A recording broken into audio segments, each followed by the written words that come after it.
À Paris, nouvelle action de l'association Droit au logement. Depuis ce matin, une centaine de personnes occupent un gymnase dans le 4e arrondissement. La mairie de Paris a annoncé que compte tenu du froid, il n'y aura pas d'expulsion. L'association est autorisée jusqu'au 2 janvier à occuper ce lieu. Jean-Baptiste Hérault, bonsoir. Depuis quelques jours, le DAL va d'action en action. C'est chaque jour une nouvelle cible. Nous l'avons vu aujourd'hui, c'est un gymnase à Paris.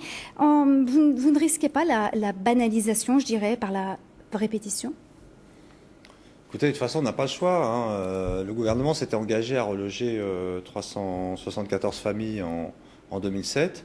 Un an après, il y en a eu 70 relogées par le gouvernement, par l'État. Et de mois en mois, ces familles sont oubliées progressivement.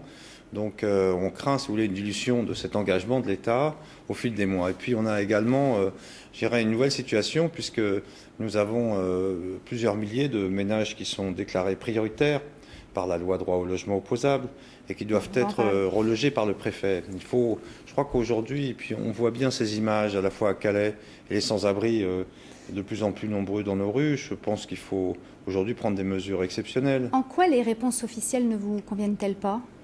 Ça, il n'y en a pas. Le problème, c'est qu'il n'y en a pas ou très peu. On est dans des... Il y a quand même des choses qui sont faites. Oui, mais si vous voulez, on est dans la mise en place de dispositifs d'hébergement, d'accueil temporaire.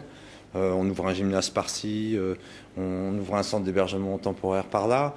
Mais en réalité, on ne règle pas le problème de fond. Il faut maintenant aller sur la question du logement. Je pense que de plus en plus de gens souffrent de la crise du logement. On a les aspects les plus visibles, comme ces familles de la rue de la Banque ou les sans-abri du bois de Vincennes et d'ailleurs, et tous ceux qu'on voit d'ailleurs au quotidien, hein, quand on passe le long des nationales ou dans les trains. Et donc, il y a maintenant la nécessité, si vous voulez, de répondre à cette crise du logement qui s'étend et qui touche finalement des segments de plus en plus larges de la population. Le droit au logement opposable, un mot dessus, est-ce que ça fonctionne?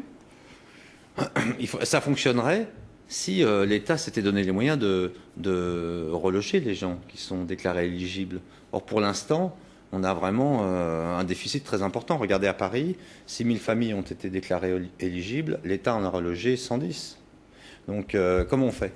Ça veut dire qu'il faut prendre des mesures exceptionnelles qui sont de l'ordre de la mobilisation des bailleurs privés, des grandes institutions financières, des banques, des compagnies d'assurance, des professionnels de l'immobilier qui ont bénéficié ces derniers temps des aides publiques de l'État. Il faut une contrepartie. Ils ont des logements, il faut qu'ils les mettent à la disposition de toutes ces personnes qui sont en difficulté de logement, des sans-logis. Sur quoi vont déboucher vos actions?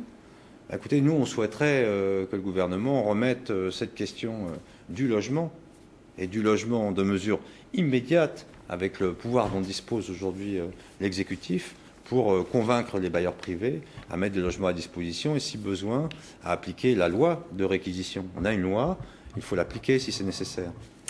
Jean-Baptiste Hérault, merci d'avoir accepté notre invitation.